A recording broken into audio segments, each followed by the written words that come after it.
আসসালামু আলাইকুম ভাই ও বোনেরা। এই দেখুন, আমি কিছুদিন আগে 3টা বেগুনের চারা কিনেছিলাম 10 টাকা পিস। বেগুনের চারাগুলো আমি আবার 5 লিটারের তেলের বয়মের মধ্যে লাগাইছি। ছোট্ট বয়ম মাটি দিয়ে লাগাইছি।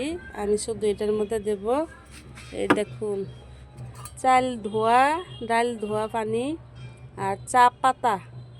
চা খেয়েছিলাম, ওটার পাতাগুলো এখানে দিয়ে আমি এই পানিগুলো মিশ্রণ করে আমি গাছে দেব।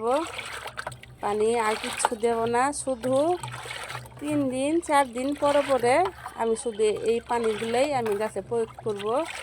আর আমার কিছু দিতে হবে না, তাতেই আমার গাছ ভালো সুস্থ থাকবে আর ফল দিবে সুন্দর করে। আর কিচ্ছু দিতে হবে না, শুধু এই পানিগুলো দিলেই গাছ সুন্দর হবে।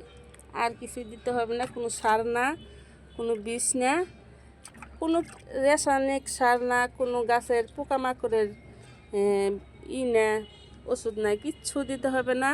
আমি শুধু এই পানিগুলো দিয়েই আমি গাছগুলো ঠিক রাখি, তাতেই আমার গাছ সুন্দর সবল হয় আর ভালো ভালো ফল দেয়।